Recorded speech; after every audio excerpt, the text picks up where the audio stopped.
Money coming late, that's a truancy. That's a quick decision. It's either you or me. They can't hold me down. I'm out here doing me. They don't be talking money. I speak it fluently. Hello, everyone, and welcome back to the Life After Conviction podcast. Today we will be doing an episode with a very unique individual. You want to introduce yourself to the people? Yes, my name is Joseph Morgan Bay. Okay, Joseph. If you don't mind me asking, what were you incarcerated for? I was incarcerated for battery, criminal confinement. Okay. And how long did you get as a result of that? I was sentenced to 29 years, of which I did approximately 10 and a half. Okay, and was this your first time being arrested? No, unfortunately, this was not my first time being arrested. Okay, prior to this event, how many times did you say you had been arrested? Or we won't just say arrested. How many times had you been to prison as a result of? In total, I think I've been to prison 6 times prior to this. Some of them were for parole or probation violations, not necessarily new cases, Okay. but returning because I failed to meet the requirements of probation or parole. Okay. And how old were you when you went to prison this last time? 39 years old. Okay. How old would you say you were the first time you went? The first time I was 26. 26. Yeah. Okay. And so, prior to you going to prison, what was life like?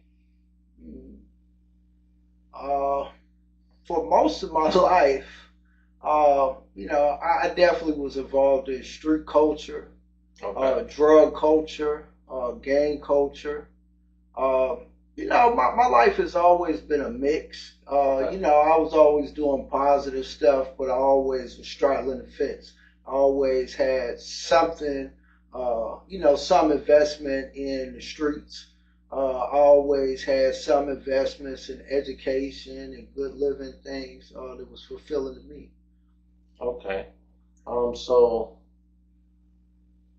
the very first time you went to prison, Okay. what was the mindset that you had when you got there? Like, were you shocked at anything, or? I was just shocked that people was there just accepting to be there. I had an excellent support system the first time I went to prison. I had people that was behind me 100%. I was kind of arrogant. I was young. I was in real good shape. I thought I was rather intelligent at the time. I done seen a lot of people who seemed like they was all right being in prison.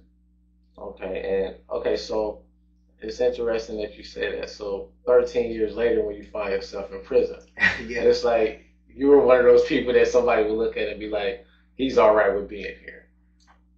In some ways, I would agree with that. What I began to see in prison during my last incarceration was that there were some benefits and some opportunities of being here. And at that time, I was a lot more willing to take advantage of those benefits and opportunities than I was in the past. At first, my first time, I was very resistant to the idea of being there. And I made that intention felt and heard everywhere I went. Simply, one of the things, I had locks when I first came to the Department of Corrections, and soon as I came in the door, before I got my clothes off, they said, "You getting your hair cut?" And I said, "No, that I'm not." Okay. I went directly to the hole. Okay, and how did your entry in the last time differ from that one? Well, I think it was different because after receiving 29 years, in that courtroom by myself, no family, no friends, present in the courtroom when I was sentenced to 29 years, I had made up my mind and my life had to change. And is this the longest sentence that you have received? Ever. Prior to this sentence, I had never done more than 2 years. Okay.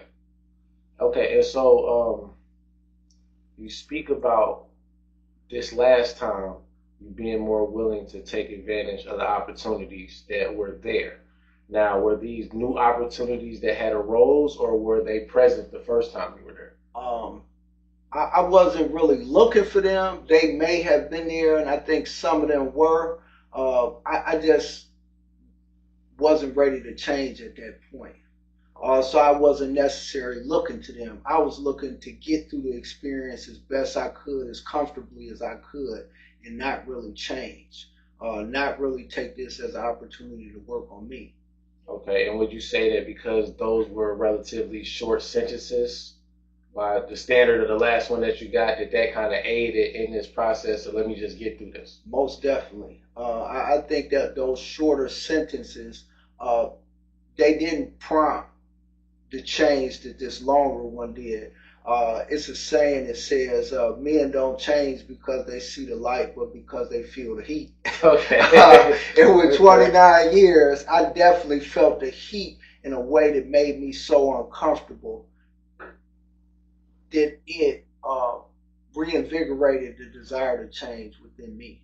Okay, and so when you get there at 39 with 29 years, what are some of these opportunities that you spoke about that were present that you took advantage of? Yeah, the first thing I did when I got to the DOC was I got a job at Penn Products. Okay, what's that? Penn Products is a work industry. It's ran by the United States Department of Labor. You can go in there. You can get at that time. You can get certified in various trades. My certification was in office management. They have several other certifications, excuse me, that you can get. I knew I had to work. I knew in order for me to re-enter society from the beginning of my incarceration, that work had to be a part of my program. Okay, and why was that? Why was work so important? Work was important, number one, because it costs to live in the world, and you got to be able to pay that cost. A man that I used to work for named Clarence Bridges, he used to say, if you won't work, you'll steal. And so I had been involved in the street life for so long, and it's like because of my choice not to work, I was involved in criminal activities to pay the bills, to survive in life. And so I knew in order for me to not continue to spend my life incarcerated, work had to be a part of my program as the cost that I pay to live in the world. So up until that point, until the age of 39, you had never worked a job before? I have worked jobs, not legal tax-paying jobs. I hadn't at that point. I had worked 365 days in a legal tax-paying job. Okay. I did have a lot of opportunities in my youth to work for people I knew, and it was always under the table. Yeah. It was always under these loose constraints. They knew me. They knew some of the things that I was into, and they, still allowed me to work. And so I did do that for years, several years, in several different places, but never legal tax paying jobs. 365 days up until that point. Okay. My incarceration. Okay, so you get there and you work at Penn Products. Yep. You say that employment will be key to you being successful when you get out this time. For sure. I also knew that the type of jobs that my education and work experience qualified me at that point had to change. Okay. At that point, I had a high school degree. Okay. You graduated high school. I graduated high school, Okay. yes. But other than that, I had no education. I had not a lot of work experience, no job training. And I knew in order for me to get the type of job that I wanted or needed to sustain the lifestyle that I saw for myself, I had to get education, I had to get job training, and I had to get work experience. Okay. And so Penn Products was a way for me to start that process. Things. Yes, sir. Okay, and so in addition to work experience, what were some other things that you felt that you would need in order to have a successful reentry? Number one, money. So I mean that kind of go with the job. But outside of that, I knew that I had to have a connection to God. Okay. I had to have a relationship with my Creator. I had to have a lifestyle that was supportive of reentry or being successful in society. I had to have an education. So I definitely thought those three things were key. And so how did you go about building your relationship with God to start off? Mm, uh, Reading, text, prayer, meditation, and attending services. I attend service, served uh, in my religious community uh, throughout my incarceration in various positions. I knew that I had to get involved. I knew that I had to be a part of. I had to transform this religion into a way of life. You know, that this was not something that I just do on Friday, but this is something that became a lifestyle for me. Okay. And how long did it take for that lifestyle to take hold? Like when you first got there, did you have like any regression as far as the, 'cause we've heard individuals say that, you know, the prison is pretty much like the environment that you described being raised in. Right. So how did you navigate around those? A made up mind. Okay. I mean, because I had already been through what a lot of people was going through. Yeah. Having been to the penitentiary 6 times prior to this my last incarceration, I had dealt with a lot of the stumbling blocks, you know, and I was really ready for change. I used to have somebody in my life that would tell me, you know, Joe, when you get sick and tired of being sick and tired, you'll do something different. And at that point in my life, I was really ready to do something different. The other thing that was key was changing my thinking. I knew that thought was the cause of it all. I knew that in order for me to change my life, it began with changing my thoughts. And so I used the power of affirmations. I came up with 44 affirmations. That you made up on your own or that you pulled from somewhere else? A mix, a combination. I would see affirmations that meant something to me, and I may adjust them, tweak them to fit my individual circumstances or goals. And so I use those to reprogram my brain. Okay, give us the example. What's your strongest affirmation? What you got that you made up? I made up. And I think affirmations, what they are is that they are affirmations of the truth. So it don't make no difference if you made it up or you got it from somewhere else. But one of the things is all major breakthroughs come as a result of taking in new information. I will diligently seek out a program of taking in new information through reading daily. Okay. And so that was like one of the keys for me. God helps those who help themselves. What gets measured gets improved.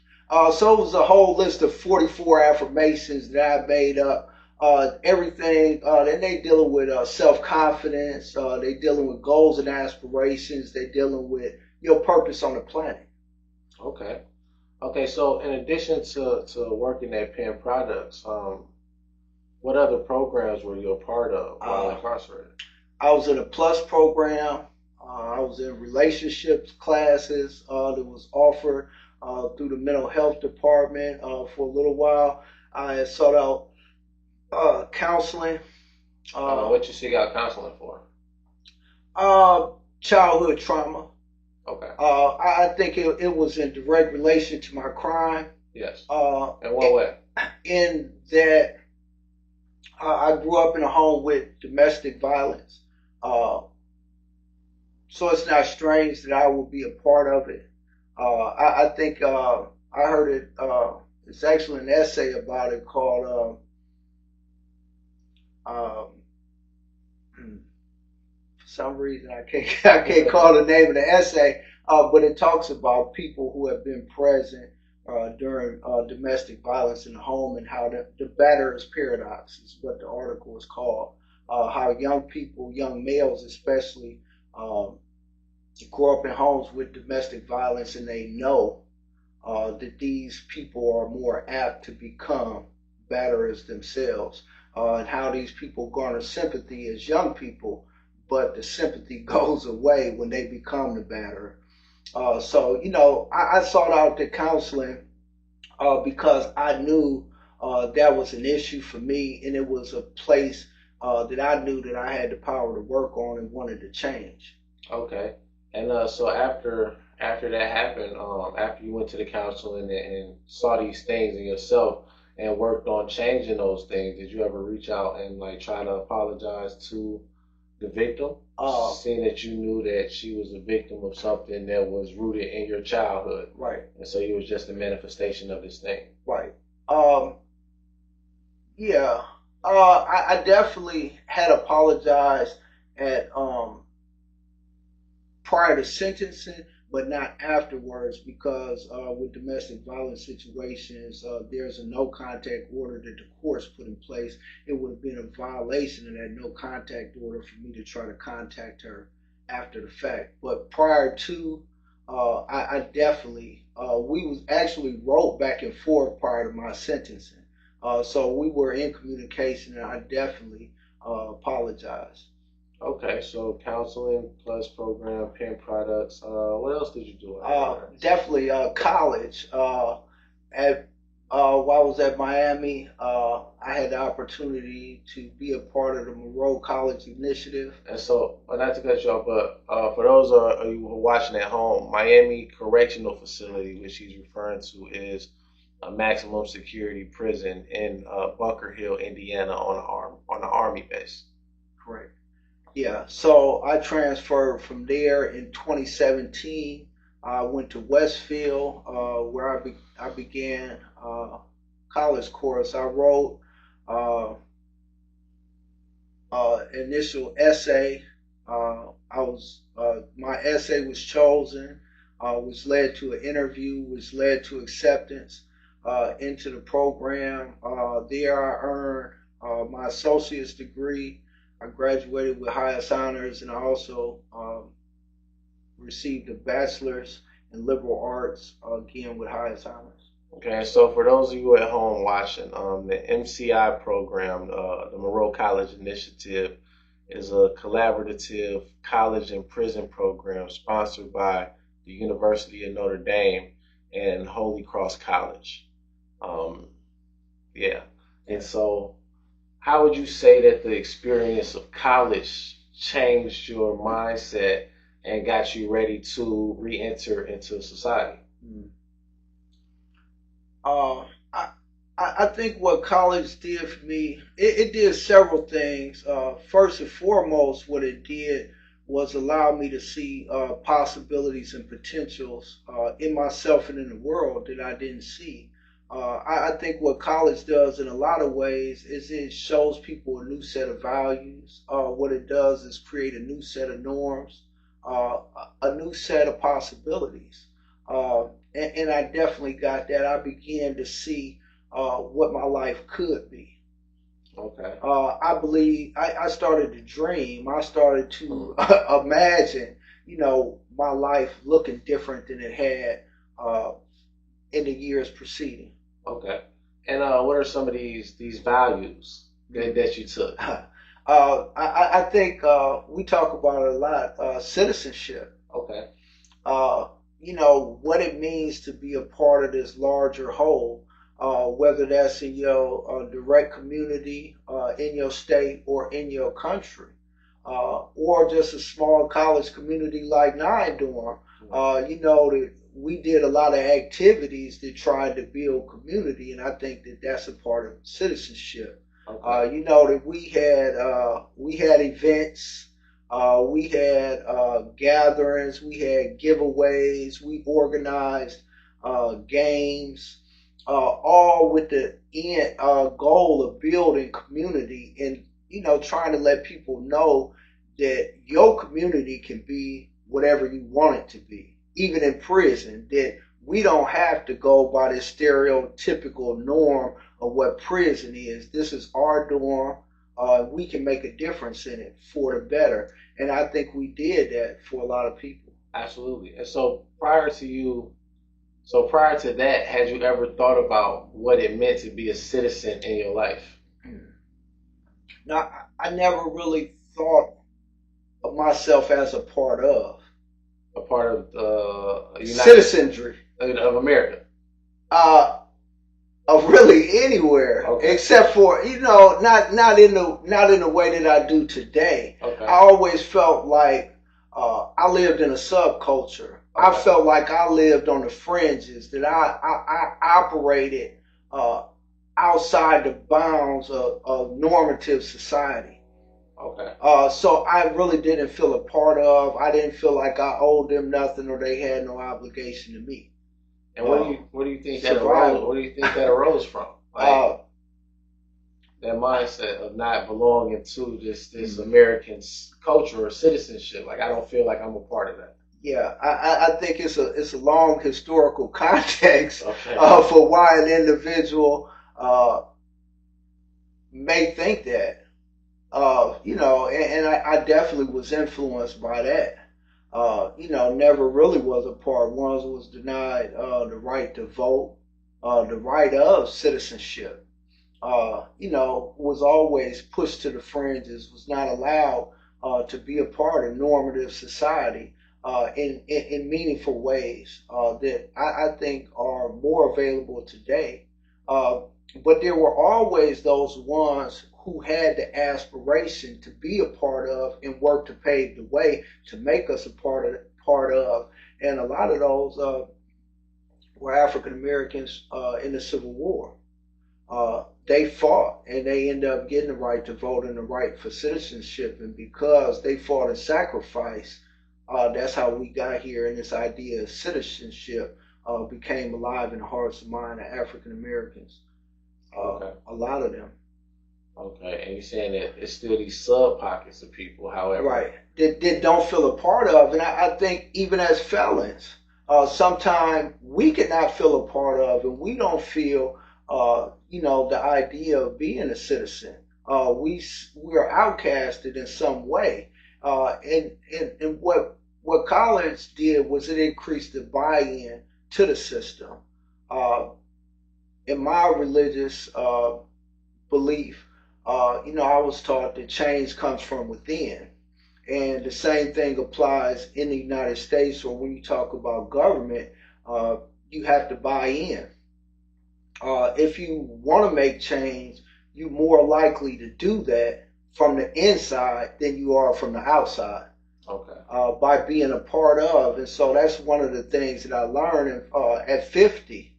Upon my release, that was my first time ever voting. Okay. And part of that is because my college experience increased my buy-in to government and to being a citizen and playing my part. And I think voting for me was a natural part of that buy-in. Okay. And so you finished your college experience, and how long did you actually serve on this sentence until you were released? I believe it was right around 10 and a half years. We all know that you do half the time that you're sentenced to. So I was sentenced, that would have gave me would have gave me 14 and a half years. Of those 14 and a half, I did 10 and a half.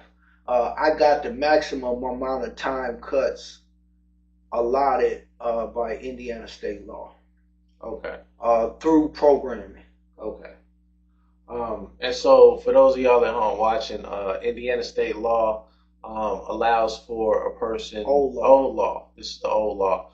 So prior to 2014, a person sentenced in Indiana only had to do half of the time that they were sentenced to, and through programming and good behavior, they were allowed to get a third of the sentence, up to 4 years, knocked down. And so after 2014, however, they went to a new sentencing system that calls for 75% or 85% of your time, and a maximum of 2 years in time cuts, no matter how much time you have. Um, Drastic change. yeah, and so okay, so you get released at 50, like you said. And so getting released at 50 after doing the longest stretch in prison that you had ever done, what were some of the changes that immediately caught you off guard? Number one, and you know this better than most people, man, I struggle with technology. In the 10 years that I was, or 10 and a half years that I was incarcerated, technology had advanced to the point uh, I could just say that it was very challenging. I mean, I definitely had a smartphone prior to my incarceration, but what they can do and the level of usage on a daily basis was a lot different. Even, for instance, just simple things like TV. You know, I went out and bought a TV, and I didn't know you had to have internet service in order I should have took that no, but just to even get any basic channels. Yeah. Back in the day, I mean, you could get, you know, your Yeah. local channels. Today, you can't even watch that. You could not access a smart TV at all without the internet. So that was definitely a change. Other things I noticed was changes in my community. Okay. The number of homeless people, which is a direct reflection of the changes in drug use.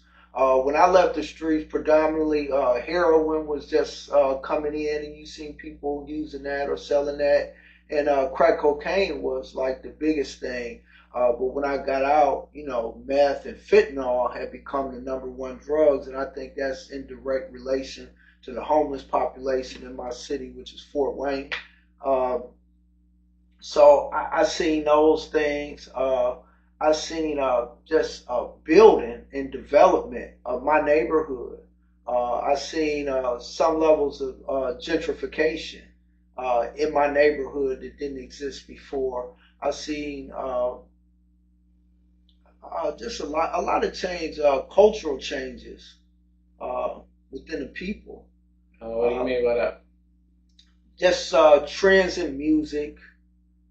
This idea of texting versus talking. You know, I'm a conversationalist. I would rather have a conversation than send you a text any day of the week. You know, and that's not the norm today. I think a lot of people, younger people, they would rather text and have a conversation. You know, the values that people live and operate out of, I've seen those change over time. So, okay, so what are some of the things that you noticed stayed the same? The idea of having a foundation of God in your life, the need for work, the need for citizenship, to be a part of, to be active in your community, those things did not change. And that's the need to do those things. The need to do those things, Okay. they are constants. They are constants no matter what's going on, no matter how much technology develops, neighborhoods change, drug use or people change. I think that these things are core. The need to continue to read and educate yourself, to be aware, to play a part, whether it's at your job, in your house, or in your community. I think those things are constants. So I really think that I chose well the investments and the things that I chose to work on within myself during my incarceration, because they are constants.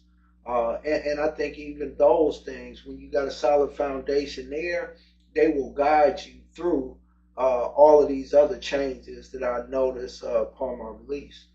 Okay, so getting out at the age of 50 with, what'd you say, 7 felony convictions?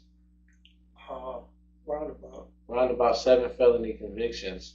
Um, did you have any trouble as far as readjusting to life in the areas of employment or housing, or we'll start with employment. Did you have any trouble with gaining employment, even though while you were there, as you've told us, you went through all of these programs and identified some key traits that you needed to adopt and things about yourself that you needed to change while you were in there, and you did the necessary work to change them, went to counseling, got some work history, even went as far as to get a bachelor's degree. Right. So we're asking for the 7-time felon who did all of these rehabilitative things over the 10 years that he was in prison.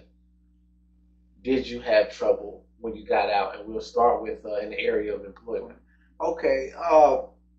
To be honest, my first 3 months out, I didn't even look for a job. And why was that? Never once filled out an application. And why was that? I just was acclimating. Because of the work that I did prior or during my incarceration, I was financially comfortable enough where I wasn't pressed to work. You had saved enough money right. upon your release to be okay. Right. Okay. Where it wasn't a necessity for me to work at that particular time because so much has changed. I was just number one, I was enjoying being free, and number two, a period of acclimation. Thank you for tuning into the Life After Conviction podcast. To contact us, please visit our website at www.lifeafterconviction.com. To stay up to date with all the wonderful things we're doing in the community, please like our Facebook page at Life After Conviction, Inc. Enjoy the rest of the video. Yeah, when I decided to start looking for a job, it definitely was a process. One of the first things was today, there's no paper applications. Jobs are applied for online. That in and of itself was challenging. It was a learning curve there for sure. Also, I had applied for this one particular job at a book company in Fort Wayne. They were doing immediate hires that day.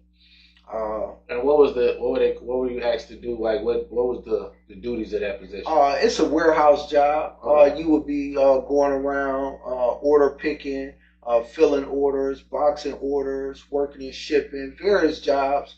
So I didn't know exactly what the position was, but they gave me a plant tour.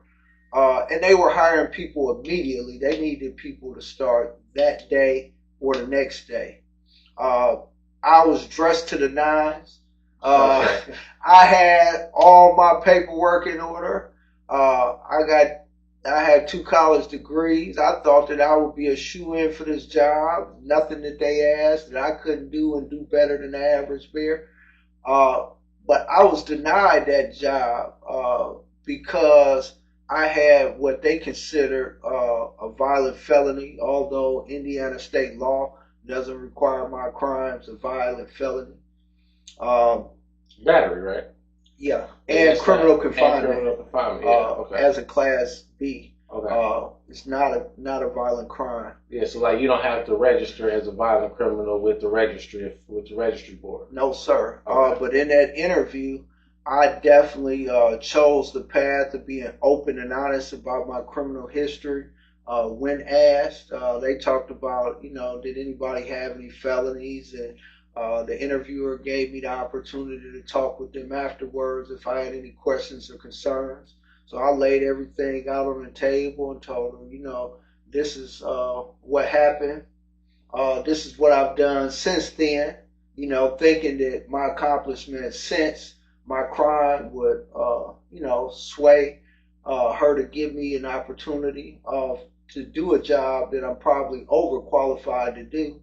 And at that time, she made a big note. And I knew right then and there that I wasn't going to get that job.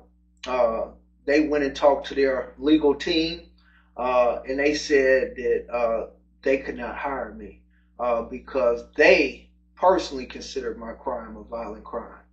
Not that the law considered it, but that they personally saw this crime as an act of violence. That was my read. There were other people in flip-flops and sweatpants that when I interviewed, that actually got those jobs. When you were dressed and ready, all your prepared for work. Yeah. Okay, and so how did that make you feel about all the efforts that you had put in to rehabilitate yourself and to show the world that you are a different person and to realize that you had problems and you took it upon yourself to address those problems? Why during your incarceration, but to get out and say that and to be essentially told that, yeah, none of that matters, man. Yeah. 10.5 years ago, you did this thing. I could tell you, in all honesty, in that moment, I was hot. I felt like persecuted in some way.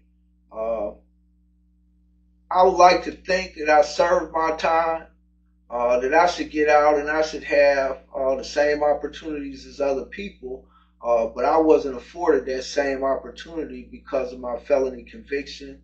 I definitely didn't think that was right, but I also know that I couldn't let it stop me. Okay, that's the important part. And so, and also, I mean, the other thing that I'm always heavy on is I think in the long run, I'd rather not work for somebody who can't accept me for who I am and where I am. I mean, and I really believe, in all honesty, that in some ways that job wouldn't have been the right fit for me. okay, Although I shouldn't have been barred from having the opportunity to have that job, but people who can't see and appreciate the change that I made and the hurdles that I've overcame is not really the type of people that I want to work with or for. okay. And so, after you get that denial, do you go on to fill out more applications immediately, or do you take a break? Oh yeah, I'm on the grind. Okay, so did you get any more denials? I'm sure that people looked at my applications and for whatever reason chose not to deal with me. But any like interview denials where it got to the point of an interview. You didn't even get the interview. Yeah, I didn't get an interview. If they blocked me, they did it pre-interview during the application process. They just didn't choose me for whatever reason. I don't really get that insight because I never got to speak to them. Okay. But I end up getting actually a couple jobs, and I got them through social networking. I got them through people I know. Excuse me. People you know. Yeah. Okay, so networking is definitely important. So what was the first? What was the first job that you got? The first job I got was at a local restaurant in Fort Wayne as a cook. Okay, and you got that through somebody that you knew that worked at the restaurant, or a friend of a friend. They had a position open. My little brother, he came. He told me that if I wanted to start working today, come on down. I started working that same day. No application, no nothing, just work. I filled out the application once I got there. You got there. Yeah. Okay. Yeah. And then, and so you said you got a couple jobs. So you got another job after that one. Yeah, I got a job as a detailer. Okay. I also got that through a friend of mine. They had a recommendation. You can recommend people on your job. Yeah. You get compensated if they stay for X number of days. Yes. So I'm currently in that job. Okay. So you ended up getting a job through your social network. Right. Which gives more credence to the saying, it's not what you know, it's who you know. Who you know. It's who you know. And so we're going to move on to housing. Okay. We're going to move on to housing. So what was the journey like for you to secure housing? Yeah. That ran into some difficulties there. What kind of difficulties? Definitely. Number one, a lot of the apartments that I applied for, they are the big box apartments, and a lot of them, it's all about checking boxes. Okay. If you don't have a certain credit score, if you have a certain criminal history, if you don't make X amount of dollars, it's no wrap. No conversation at all. If you don't meet these requirements, you're not even considered. So that was the first thing that I start wrestling with, and where I was seeing, blocked opportunities or hurdles to get over. Then that's when I had to change tact. I knew that, those big box apartments probably wouldn't get me where I wanted to go. So what I started doing is looking for private landlords who don't have the same barriers. And how'd that search go? That search actually went well. Uh, I found an individual with an apartment for rent who was a private landlord. It was totally up to him. Again, I chose the path of honesty. I told him about my past criminal history. I laid it all out. He did a background check. He actually told me that I had one of the worst criminal histories, the second worst criminal history that he ever seen. Yeah. But what was exceptional about him is that he had also seen and respected the changes that I had made since my conviction. Okay. He contacted my references. Those references spoke so highly about me that he told me he would give me an opportunity to prove myself. I was one of those references. You were. I was one of those references. You were. Yeah, I remember when he called. I said you would be like the ideal person because you stay to yourself. You don't. You're not involved in like party culture. Right. You just stay down, keep your head down, and you quiet, perfect tenant, pretty much. Right. And so again, that social network. Yeah. Being able, in part because of my college experiences, I had the type of references that caught people's attention. And if these people will vouch for you, I think you are deserving of a chance. But I also think, my personal conversation, because I didn't want to talk to him over the phone. I wanted to meet him in person. And that's one of the things that he told me. He told me, by sitting down talking to you, it changed the way that I viewed you on paper. That's actually why this podcast exists. And I say it over and over because it's easy for people to read something and then make a snap judgment. Right. But when they meet you and have a conversation with you and talk with you and then later discover this thing, right, it's something that happens in their mind to where it's like, okay, I obviously met a person that looks like this person, right, but it's not this person in any way. Right. And so the idea of this podcast is to let people hear these conversations, let people hear people talk about their transformative journey and the things that have transpired since that thing that you can go look up on Google. Right.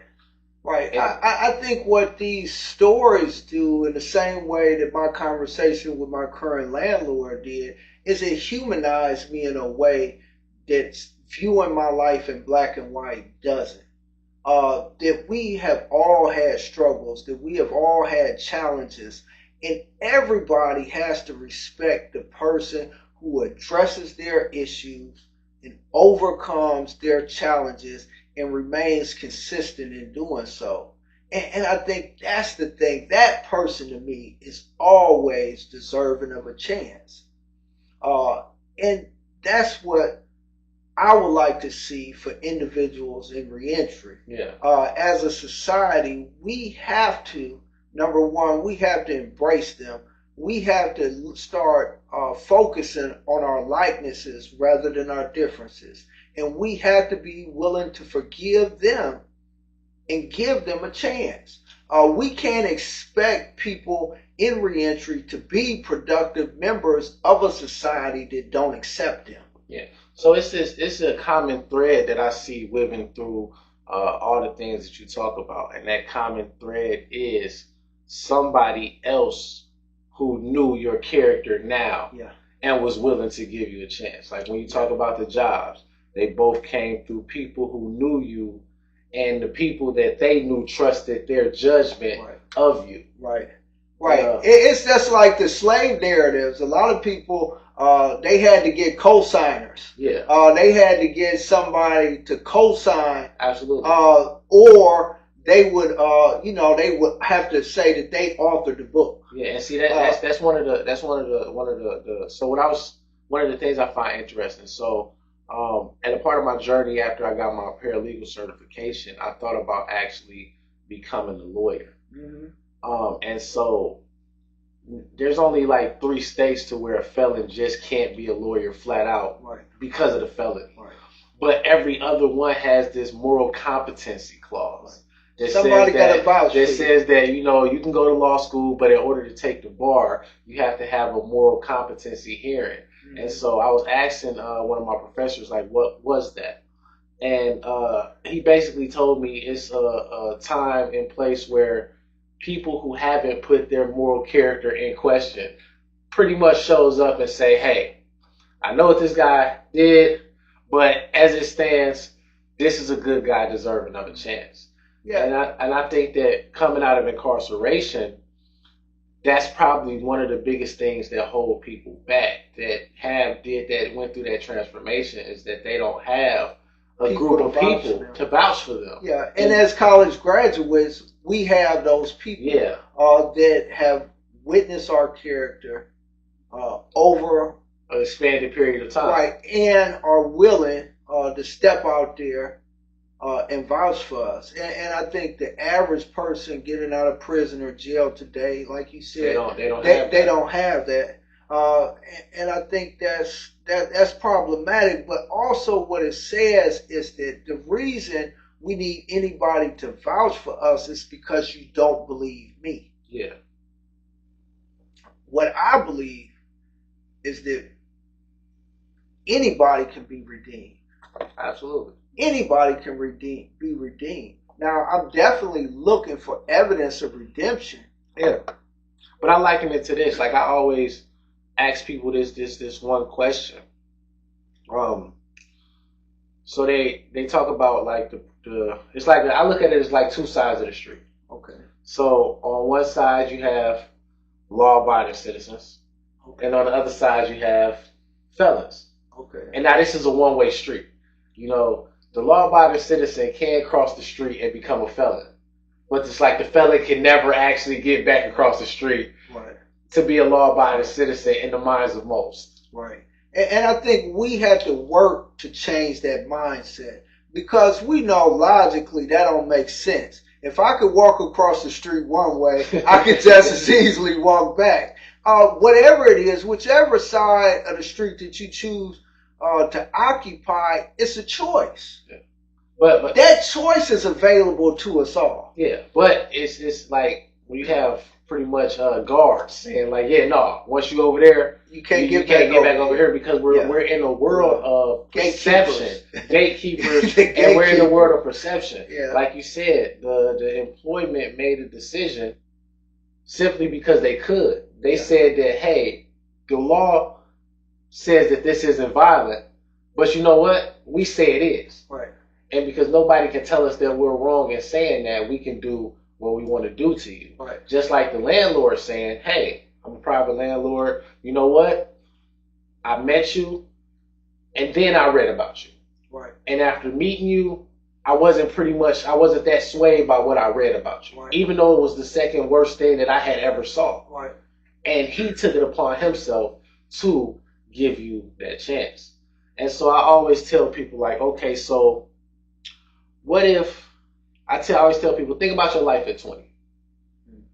Now think about if we only judged you for the things that you did at 20. Right. Would that be fair? Right. You're 50 now. Right. Yeah, I get it. Again,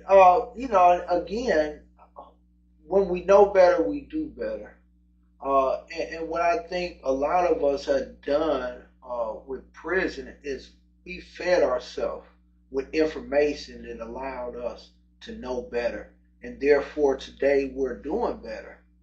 And I really think it's that simple.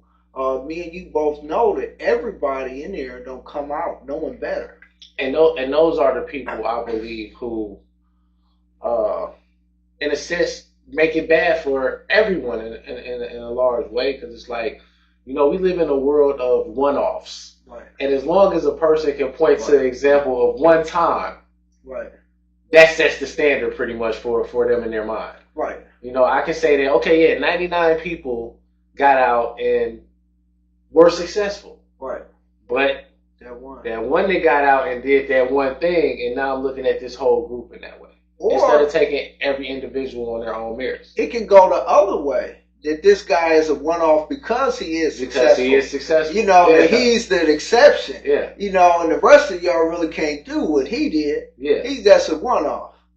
And which makes it bad either way. So I mean, and what I've learned is that, and by Jesus' example, he said, what I did, any of you could do, and greater. If you just believe. If you just believe. And that was also one of my affirmations in prison, that he who believeth, that belief is the thing. And I think that's actually, after every miracle that he performed, only your faith healed you. He said, your faith, because you believe. Yeah, I was able to do this because you believed I could. Yeah. And so I think in a lot of ways, my experience in prison, my education in prison, what they did was allow me to believe, not just in education or the system, but to believe in myself first and foremost. Okay, so switching gears here, what do you think about restorative justice? What do you mean? What I think about it? Like, do you think that it's possible? Most definitely. It's all about, just like government, just like education, just like religion, it's all about buy-in. I believe that systems work because the masses buy into them. Okay. If more people would buy in or found a reason to buy into the idea of restorative justice, that belief, just like with Jesus, would make it a reality. And what do you think keeps people from buying it? I think myth, illusion, misinformation, being out of touch, self-centeredness. Okay, when you talk about myth, what is this myth that you speak of? The same way that individuals in prison operate out of the myths that they see on TV. Prison has got to be like this. This is what prison is. This is what you do when you get there. This is how you posture. This is how you talk. This is how you behave. This is what you aspire for. I think as formerly incarcerated individuals, some of us at some time in our life, we had bought into those ideas. If we buy into those ideas, we behave in response to those ideas. I think individuals on the other side have watched these movies about prison, about street culture, about people who have participated in crimes, and they feel as if they know us or they know me because they've seen this character of a person who may have done what I did or what you did. And they think that they know them, they know what to expect, they know what you'll do. But they don't know what you've been through. They don't know the hurdles that you've overcome. They don't know the pitfalls you avoided. They don't know the struggles of your childhood that you overcame, worked on, and got past in order to be the man you are today. They don't know those things. But they are dealing and relating with you based on these characterized images of what a felon is. And so how do you think that you affect these people? My highest hope. And change their perception. Yeah, tell me. How do you believe that you change these people? My highest hope, my absolute highest hope is that, hearing my story might change an individual's hearts and mind and allow them to encompass the idea that change is possible for anybody, that none of us have ever done anything that is beyond redemption. And see that it's interesting. You're actually an interesting interview because you go against the stereotype of a person being stuck in their ways. Mm. Like you said, you've been to prison 7 times between the age of 26 and 39. Yeah. And the last time being that you didn't get out until you were 50. Right. You are a person that, by societal standards, would just be written off as a lost cause. You're 50. Most definitely. You know what I mean? Most And it's definitely. like- a lot of people would, but they would be mistaken for You know sure. what I mean? It's like, but and that's why this interview is so interesting, because they say that, at that age, people are just stuck in their ways. They can't change. Once a criminal, always a criminal. Yeah. And it's a lot of people just waiting on you to do something again to affirm that idea, and they won't even look at who you are now because they're in anticipation of this thing happening, that they could be like, "Yep, I told you." Yeah. He had never changed. Well, all I could say is a good thing that I don't believe that. Okay. We talked about again and again the power of belief. Absolutely. And I refuse to believe that. I absolutely refuse to believe that. I believe that change is possible for anybody who has the desire to change. Absolutely. Absolutely. So with that, Yeah, so I mean, to your question, I definitely think that restorative justice is possible. But what we have to be able to do is, number one, believe that nobody is beyond redemption's reach. That change is possible for everybody. We all have changed something in some aspect of our lives. We have all done it, and it's possible for anybody. I got to believe that. absolutely. Got to believe that we all deserving of a chance.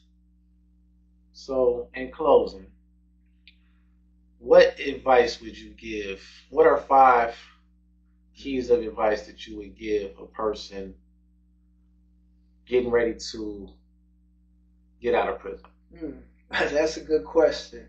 To think of 5 of them. One,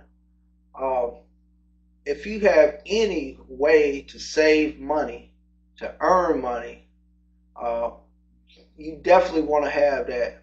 It's definitely a key to. It costs to live in the world. That's a reality. While you're in prison, if you have any way to save money. Correct. Okay. Take advantages of the opportunities in prison. There are educational opportunities. There are programming opportunities, job training, work opportunities, chances for you to actually earn money in prison. Pardon me. Those are all there. I definitely would take advantage of them. Build a relationship with God. Take this time to work on you. We all are aware of issues that we have. Use the time to redirect and to really work on you. You don't have bills per se. Your level of responsibilities are lower. So use that time and that space to work on you. And those would be my biggest tips. And lastly, the 5th thing would be the network. Continue to build a network in prison, and when and where applicable, build networks with people in the world at the same time as inside. Networking, powerful tool. Okay. So those 5 things. Well, thank you, good All brother. right, my brother. Joining the podcast. Right. Anytime. It's been a pleasure. Thank you all at home for watching. Stay tuned for what's next to come. I heard they sleeping on me, but I'm not trying to sleep. Move like I'm Ray or Stevie, but I'm not trying to see. And I ain't trying to change your mind, I'd rather let it be. And I ain't trying to wake you up, I'd rather let them sleep. I'm on a new mission, I gotta let it be.